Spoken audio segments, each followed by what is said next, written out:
Assalamualaikum warahmatullahi wabarakatuh. Halo semuanya, perkenalkan nama saya Cynthia Dwi Nopitasari dengan NIM 1262052122126 dari PGMI 5D.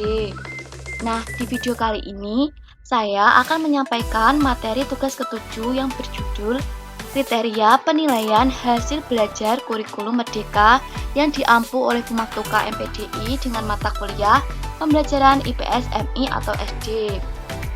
Pada materi kriteria penilaian hasil belajar kurikulum merdeka ini akan membahas yang pertama, pengertian kriteria penilaian, 2.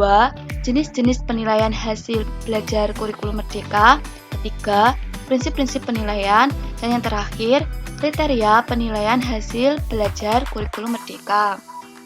Langsung saja pada pembahasan yang pertama, yaitu pengertian kriteria penilaian.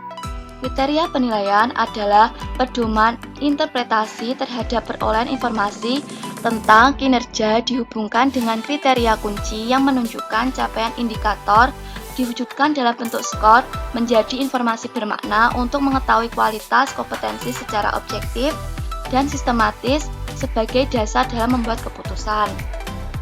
Selanjutnya, jenis-jenis penilaian hasil belajar kurikulum merdeka.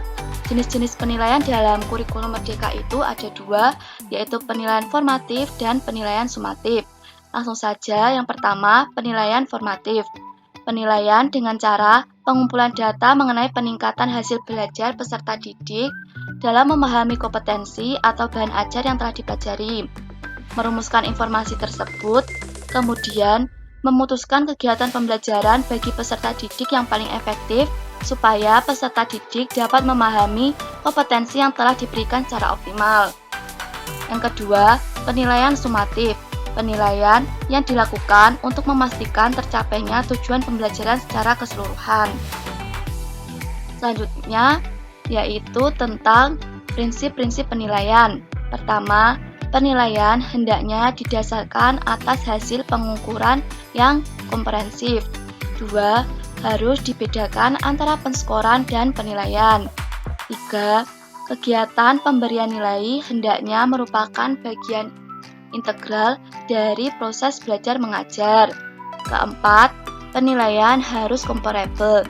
Artinya, setelah tahapan pengukuran yang menghasilkan angka-angka itu dilaksanakan, prestasi-prestasi yang menduduki skor yang sama harus memperoleh nilai yang sama pula, atau jika dilihat dari segi lain, penilaian itu harus dilakukan secara adil.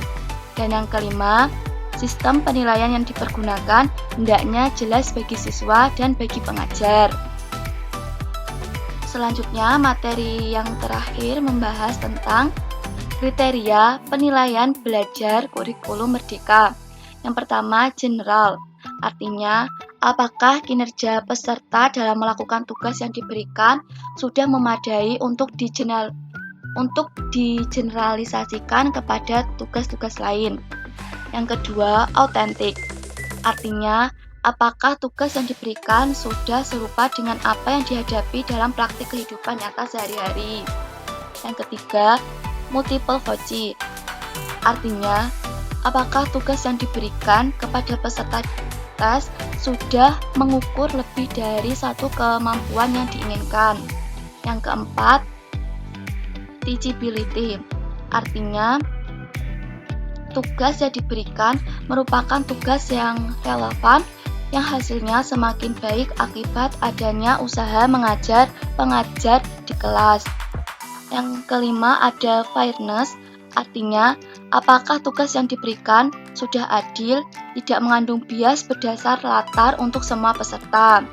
Yang keenam, kelayakan, artinya tugas-tugas yang diberikan dalam penilaian keterampilan dan penilaian kinerja memang relevan untuk dapat dilaksanakan mengingat faktor-faktor seperti biaya, ruangan atau tempat, waktu atau peralatannya.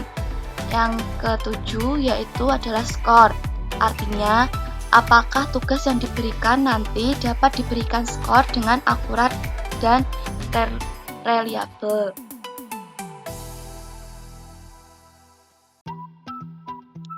Nah, itu tadi penjelasan tentang kriteria penilaian hasil belajar kurikulum Merdeka. Cukup itu tadi materi yang saya sampaikan. Sekian dan terima kasih. Wassalamualaikum warahmatullahi wabarakatuh.